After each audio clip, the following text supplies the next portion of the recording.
Death is kind of a weird thing. Someone we love passes on and leaves this shell that they used to use to accomplish their goals on Earth, and we're stuck trying to figure out what to do with the thing. Now, most cultures have agreed that the best thing to do with a body is to treat it the same way you would anything you don't know what to do with, like watermelon rinds or copies of E.T. the video game. Bury it in the ground. But some cultures throughout history have tried thinking outside the coffin and done things, well, different. So today on History Unpacked, we're going to take a look at some of these ideas. Today, we're going to talk about unusual funeral practices throughout history. But before we do this, I should mention I'm going to do a few things differently today. First of all, this is going to be an iceberg video. I think most people know what this is, but it's the concept that it's a list, and as we go down the list, we'll start with obvious things, and items will get progressively more obscure the further along we go. This is to simulate the idea of an iceberg, right? Everybody can see the part that's above the water, which is only a small portion of it, and then deeper down you get, well, the bigger the iceberg becomes. Secondly, as you can maybe tell by now, I'm going to try to do this without a script. And I'm doing this for a couple of reasons. First of all, I think it might make for more consistent audio quality throughout the broadcast. I won't have to splice things together and this and that and do retakes. But also, too, it'll help me get out content more quickly as well. These days I'm a bit short on time. New job, new kids, that sort of thing. So I'm going to give this a try. Let us know what you think about this. If you like the iceberg format, if you like the unscripted format, or if you hate them. We'd like to know what you think. Anyway, that being said, let's get into our unusual funeral practices. And we'll start with the most commonly known things first, and the most common of the most common, and that's going to be mummification. So everybody knows about this, right? Hollywood, ancient Egypt, pharaohs in bandages, coming out of their tombs to curse the living, Halloween, that sort of thing. But there were some things that I learned about this that I didn't know prior to researching this video. So first of all, the basics here. Now, the mummification process, basically what the ancient Egyptians did is typically they would remove a lot of the organs from the body, the lungs, I think the stomach, the intestines, something else too, I forgot. I believe they left the heart in because they thought that was sort of the essence of the person. Now, the brain, on the other hand, they pulled that out through the nose with a hook and threw it away because they thought that was just gunk inside the head, and that it wasn't really needed after death. See, the Egyptians, unlike a lot of modern spiritual beliefs, they thought that in death you needed your body, right? So you had to preserve that, and so that's why they did what they did. But anyway, then they would cover the body with natron, which is a kind of naturally occurring salt that they got from a nearby valley. They would do some other things too. They would anoint it with various like oils and resins and things like that to preserve the body. Um, the viscera, like the lungs and all of that, they would put in jars that they call the canopic jars that they would also inter the mummy with. Um, but here's what I did not know. Previously, I thought this was only reserved for pharaohs and high-ranking leaders, priests, and that sort of thing. But pretty much everyone had their bodies mummified. There was actually various tiers of mummification according to how much you were willing to spend.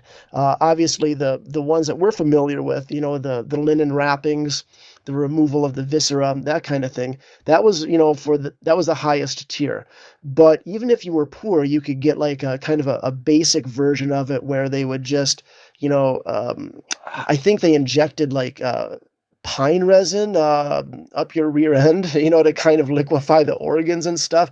But anyway, it was something that pretty much everyone did, because again, they thought you needed your body in the afterlife. So And this information, by the way, I didn't believe it when I heard it at first. So I did some, I did deeper research. And yeah, actually, the Greek historian Herodotus cataloged this process. So it's a pretty good source. And so it does indeed seem that everyone mummified themselves. And one final thing before we move on from mummification. Speaking of Herodotus's account of mummies, this is a little bit that I found from his document. He says, the wives of men of rank, when they die, are not given at once to be embalmed, nor such women as are very beautiful or of a greater regard than others, but on the third or fourth day after their death, and not before, they are delivered to the embalmers. They do so about this manner in order that the embalmers may not abuse their women, for they say that one of them was taken once, doing so to the corpse of a woman lately dead, and his fellow craftsmen gave information. Well, it seems like no matter when and where, there's always weirdos out there. Oh yeah, one last thing. If you're interested in ancient Egypt and that sort of thing, check out my two pulp sword and sorcery novels, Hand of the Death God and Herald of the Death God. It's about a sort of an Egyptian sorcerer priest who travels to the west and fights monsters and all that kind of thing. All right. So moving on is our next item on the iceberg, which is the catacombs. So probably when you think about catacombs, you think about the catacombs beneath Paris. But there's actually several catacombs throughout Europe. You see, in the medieval times, everybody wanted to be buried in, hallowed ground, holy ground, like a churchyard. Well, the thing was, they had a lot of bodies and not a lot of room. So they started running out of space for all these dead people. So what they started doing is using ossuaries, or basically storage, buildings for bones. So they would, when someone died, they would bury them, wait for a while until most of the flesh was off of the bones. Then they would, I guess, take a page from take the advice of the '90s band Misfits and dig up their bones and then inter them in ossuaries. But in some instances, they found much more interesting places to locate them. Like Paris, for example, a lot of the city was made from limestone, which they got from these mines underneath the city. Well, that created a structural problem, and they started getting sinkholes. So they tried to kill two birds with one stone, and they would take some of all of these bones that they needed a place for, put them um, under the city, and that created a bit of a structural integrity and also was a place to put those bones. The Capuchin monastery as well also is a kind of catacombs, and these ones, I believe, not the mummies, the corpses are partially mummified in a way as well, due to kind of the way that they handle them and also just the natural qualities of that area. I also heard that there's a type of catacombs in Naples, Italy, that houses only skulls. I didn't have a whole lot of time to go too deep into every, rabbit hole that I found here, but it sounded like with this one, there were some problems with the catacombs getting destroyed through flooding or something, and so they recovered the skulls, and people kind of like started adopting these skulls and caring for them, and sort of like a cult rose up around it. Again, if you're interested in that, I would advise you to do your own research, because again, if I had all the time in the world, I'd check that out. But anyway, so that's it for catacombs. Here's our final item on the surface level of the iceberg, and it is Viking funerals. Now, if you're like me, you've heard this idea that the Vikings would put their dead on a Viking ship, light it on fire, and set it out to sea, most likely to the tune of, music by, Swedish death metal band Mayhem or something like that, right? But it turns out this is actually kind of unhistory, Viking funerals, because it turns out that there were really a lot of different ways they did this, and burning ships was probably an exception to the rule.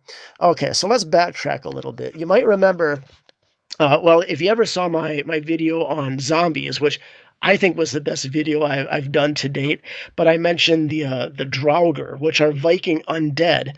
Um, and the Vikings, they believed that these lived in burial mounds and they would come out and cause problems for people sometimes. Well, burial mounds. Okay, so that's not burning them, right? Yeah, and so it turns out that, when we talk about Vikings, we're talking about, a number of different peoples in several different regions throughout several different time periods. And so they had different funeral methods depending where and when you were. It seems as though early Vikings did cremate their dead quite a bit. I think they had this idea that the flames and the smoke helped lift the souls of the dead to Valhalla or whatever. But later on, it became more common to bury the dead. Sometimes they would actually put the dead on a boat, but bury the boat. They found a couple of these. I think one of them was somewhere in Norway. There was a couple of Viking women that were buried on this boat under the earth. There was one somewhere else as well. But so they did that sometimes. Now, the burning ship. So that was actually witnessed by a character named Ahmed ibn Fadlad, and that sounds like an Arabic name, and it was. He was like kind of I guess, an ambassador from the Middle East, and he kind of went to Scandinavia to study the Vikings, and he saw that. And he wrote about it. And if that sounds kind of like that Antonio Banderas movie, The 13th Warrior, based on Eaters of the Dead by Michael Crichton, yes, that's where that idea comes from. There are some differences between the real Ahmed ibn Fadlad and Antonio Banderas, but that's where it came from. But here's where it takes kind of a dark turn. So in Fadlad's account, not only do they put that deceased Viking on a ship and burn it, but he had a female slave as well, which was considered part of his property. And in Ibn Fadlad's account, to show kind of apparently respect to the deceased, they take his slave, and all of the men of the village kind of, use her in the way that you would a female slave. And then there was, I believe, a female priestess that they called the Angel of Death, who killed her, and well, they put her on the ship as well. And sacrifice is something that seemed to pop up once in a while at some funerals. Usually it was animals, okay, like maybe like birds, I think dogs, probably cattle of some kind. Sometimes weapons. I did read some stuff about them finding broken weapons, and maybe there's this idea that they were breaking those weapons to kill them, essentially, like a sacrifice. But once in a while, they found human sacrifices, sometimes women, sometimes men, because the Vikings took slaves, thralls, and yeah, there you go. You kill them so that the Vikings will have them in the afterlife. But again, yeah, not all Vikings did that, right? All right, so that is our first level of the funeral practice iceberg. So now let's go beneath the surface for some that are maybe a bit more obscure. And we'll start this with European vampire burials. So again, going back to my earlier video on zombies, I talk about this a bit, that the Europeans, they were very much afraid of things like vampires. They didn't really call them vampires usually, though. They had the idea of what they called revenants. In towards like Greece, they called them the vrikolakos and things like that. But anyway, they were very much afraid of the dead coming back to life, and so they would take preventative measures to stop this from happening. Sometimes, historians have found people buried face down, so they can't, like chew their way or claw their way out of the earth. Sometimes they'll be buried.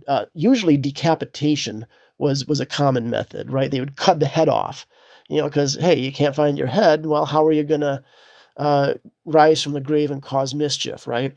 Or sometimes you would place like a sickle or a scythe blade or about across the neck, so that if they did try to sit up, it would cut their head off. Um, what are some other things? Dismemberment. Sometimes you would put like a brick in the mouth, and I guess that was to keep. I heard that some people thought the undead could basically like curse people by chewing on a burial shroud or something. I haven't really found enough different sources on that to verify that to my liking, but yes. Anyway, oddly enough, I didn't find a whole lot of accounts of stakes through the heart, but I think that's where that comes from. So anyway, those were all ways that people would try to get the dead from coming back to life.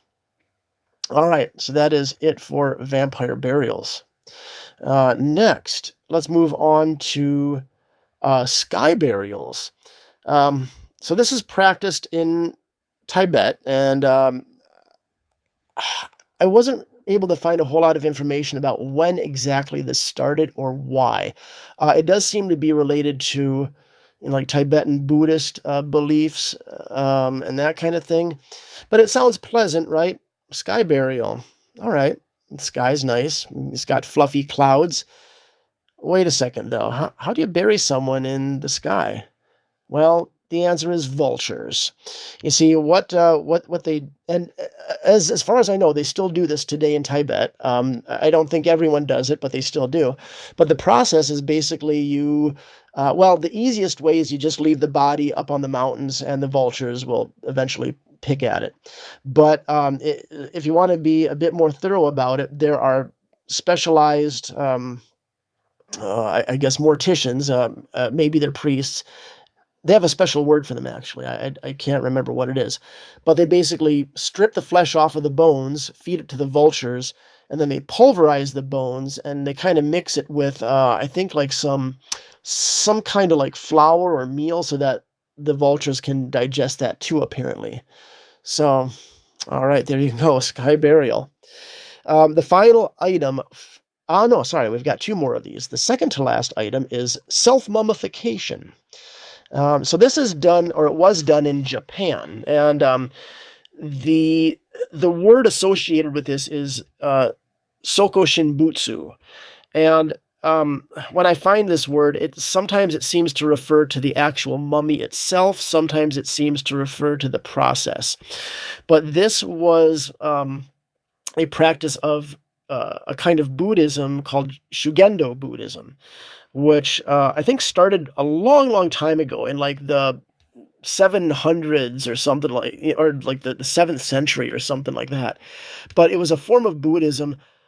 I believe it was actually kind of a melding of like Shinto and Buddhism. It doesn't seem like it's exactly pure Buddhism, but they believe that if you undertook ascetic practices, you could get special supernatural powers that could help people out, which we do see that in Hinduism too. I think this idea that if you do ascetic practices, you get boons from the gods or whatever.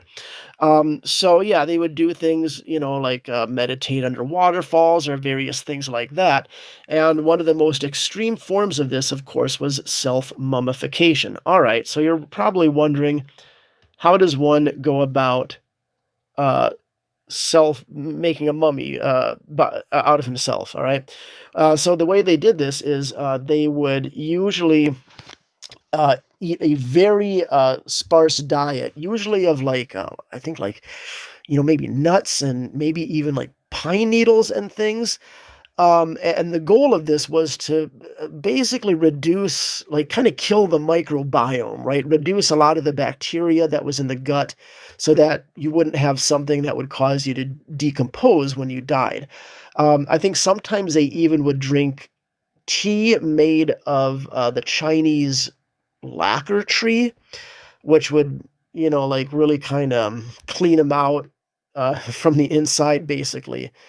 And then eventually, at a certain point, they would either inter themselves in like an underground tomb, or have themselves buried with just like a small breathing hole, and then they would meditate, I guess, recite mantras or sutras or whatever, and eventually just die of starvation. And I guess all of those things together would ideally cause them to, become mummified in a way. Now, the thing is, we don't know how, I guess, successful, like the rate of success for this process is, because if it failed, well, then the body would decay, right? But I think that there are like over like a dozen of these mummies, sitting around Japan. And by the way, so again, the idea for this is that if you they, I don't think they viewed this as suicide. What it was is like the idea was if you accomplished this, then it was kind of a way to achieve sainthood and sort of be able to help people in the afterlife, essentially. So it was there was supposedly like a noble reason for this. But it was in, I believe, the 18th or 19th century, there was an emperor that outlawed suicide in Japan. And so that kind of put an end to this, right? So, and that included, Soku Shinbutsu, right? So that was the end of that. All right. Our final part of the subsurface level of our funeral practice iceberg is funerary cannibalism. Yeah, all right. So this is what it sounds like, eating people instead of burying them. Kind of like sky burial, but instead of the vultures eating you, well, your friends eat you. Now, there are various cultures that have done this throughout history, throughout the world, but the most notable of these was in Papua New Guinea. The Foray tribe, which was a pretty, I think, primitive tribe that hadn't had a whole lot of contact with people. They practiced this. And what was notable about this is a lot of them were dying from this disease called kuru, which in their language basically means the shakes. And they didn't know what was causing it. They thought it was because of sorcery. They thought there was a evil magician in town that was causing this. But over time, what researchers found was that it was caused by a prion, which is a kind of it's not a virus, it's a rogue protein in the brain that causes it's basically like mad cow disease or Creutzfeldt-Jacobs disease. It's I think it creates like problems with it makes the like holes in the brain tissue basically. But the thing is they didn't know what was transmitting this, but they knew that it was only the women and the children that would get this. Well, that was because as part of the funerary cannibalistic practice, the women would eat the brain. And when they would do this, they would sometimes sneak a little bit to their kids as well. And so that's why only the women were getting this. Kind of a weird sort of dark turn to, well, as if it can't get any darker. The person who kind of put all this together was a guy named Daniel Gajicek. He and his partner, who I believe his name was Blumberg, I think, they did research on this, and they got the Nobel Prize for discovering that kuru was caused by prions in the brain. But Gajicek, it also, he ended up getting imprisoned because well, he really liked sleeping with little boys. And like I don't mean it was just like a one-off thing. Like this was something that this was his jam, like, he's like, yep, carnal relations with young boys, that is what I want to do, right? But he only served a year in prison because his status as a Nobel Prize winner got him some grace on that. Also, too, the whole process by which they experimented with this sounds pretty grim. Not Gajicek, but another team. I believe their name was a husband and wife team named Glass or Glasser, I think. They did experiments basically by drilling holes in the skulls of chimpanzees and pouring like pureed brain matter in the holes. At least this is what Wikipedia tells me. So usually I do a lot more deeper research than Wikipedia, but again, I didn't have time to verify that from multiple sources, but quite some grim things. All right.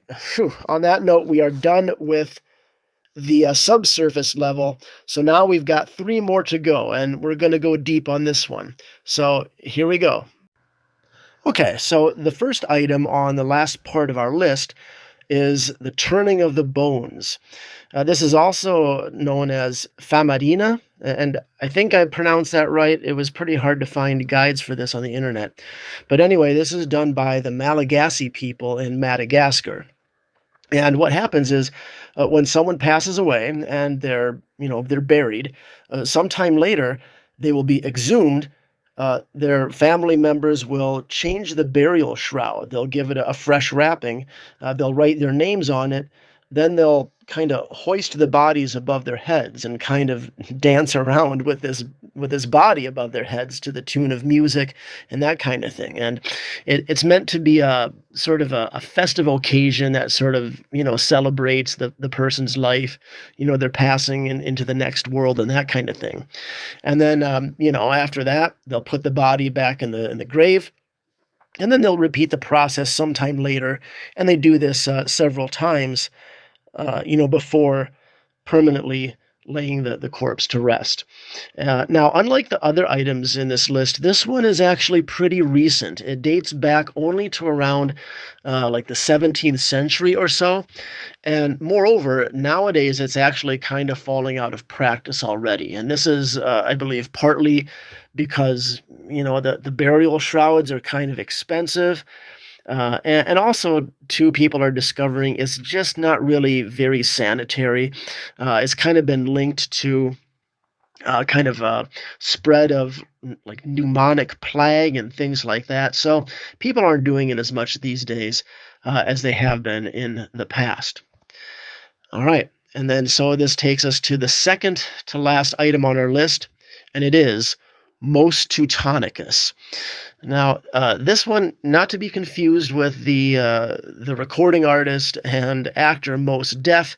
No, this is something different, and it stems from the time of the Crusades.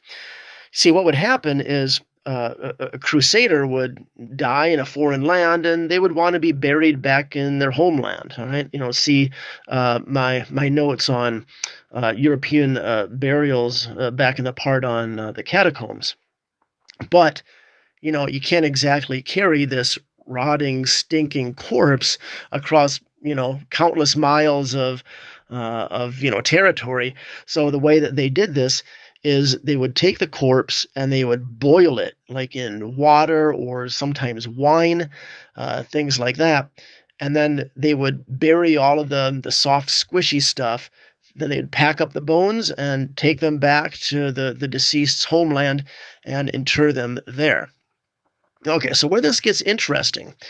Now, sometimes people will mention that there was a pope, particularly Pope Boniface VIII, who issued a papal bull, kind of like a document that prohibited dissection of bodies, and that this effectively resulted in holding back medical science for a long, long time during the Middle Ages because, nobody wanted to dissect people and basically figure out what makes us all tick. Well, that's not actually true. You see, Pope Boniface, what happened is he got wind of what people were doing, with most teutonicus, and he's basically, he thought, oh, like they're boiling people like a stew. He thought that was pretty horrific, and so he said, hey, stop doing that, stop boiling people, and he threatened people with excommunication if they performed most teutonicus, but he never prohibited dissection. The reason that people kind of make that error is that what it really did was it kind of made people nervous to dissect people because they thought, oh, well, if I can get in trouble for boiling the flesh off of somebody and so on, well, maybe I can also get in trouble for dissecting people. So, it's best just not to, push things and incur the wrath of the church. So I'm not going to dissect bodies. But that's basically the story behind that. All right, and this brings us to our final item, and it is the hanging coffins of Sagada. And this one comes with kind of an interesting story that I'll get to in a second. But basically, in the Philippines, there is a kind of remote village called Sagada, and it is inhabited by a group of people called the Kankanaey. Now, the Kankanaey are a subgroup of what are known as the Igorot. And the Igorot, in turn, are an ethnic minority in the Philippines. They are what are known as Austronesian people, which is kind of like a group of people that, lived and migrated sort of all around the southeast. Now, I had never really heard of them before doing research for this, so, I kind of thought, okay, Austronesian people, I guess that's fairly self-explanatory, right? Um, Now, and we'll get back to that in a second. But what the hanging coffins are is basically these the Kankanaey, when a respected member of their community passes away, they will place that person in a coffin, which is usually crafted by the deceased prior to their death, but not always. Um, anyway, they'll put them in this coffin, which usually requires some of their bones to be broken because the coffin is quite small. And then the villagers will take them on this procession up this kind of mountain, and then they will suspend the coffin from the side of this cliff. And if you look at pictures of the hanging coffins, most of them are kind of um, like put on these. They're like sort of horizontal posts that come out of the cliffside, right? All right, so that's that. Now, as I was doing research for this, though, I kind of discovered that it's not only this the town of Sagada that does this, but there have been other uh, hanging coffins throughout Asia. I think there were some in like Thailand, some in Indonesia, and some in China as well. And all of these are actually quite old. I think they've been doing this in Sagada for a long, long time. And the ones in China, they actually are from a group of people called the Bo, the BO. And historians really don't know a whole lot about these people. They kind of seem to just sort of have disappeared. But it's interesting because if you look at their coffins, they look very similar to the hanging coffins in Sagada, right? Um, Now, originally, I was going to just kind of like not mention this and gloss over it, but actually, I I had to quit my recording just before I got to level 3 of this iceberg. And then I started kind of just refreshing my memory in preparation of the next day's recording. And I thought it would be worthwhile to kind of check up on that again and kind of do a little bit more research into the bow. And as I was doing this, I found an article that I believe it was Science News Weekly or something like that. And it mentioned that um, some scientists have done genetic sort of like genetic um, not research, but anyway, tracing on the Bow people, and they discovered that they seem to be of Austronesian descent. And so it seems like all of these hanging coffins around Asia stem from kind of the same people that sort of traveled around and brought this tradition with them. Scientists aren't totally sure about this, but I don't know. Like, what are the chances that completely isolated, different cultures are going to come up with the idea of hanging coffins from cliffs, right? I'm pretty sure there's a connection there. But anyway, it's interesting because had I not quit recording, I would not have found that article. And the article is fairly recent. It was from November 25th, I believe, of last year, 2025. So this is a very recent development. So it's quite a coincidence that I would have chosen this topic so soon after they made that breakthrough research. All right.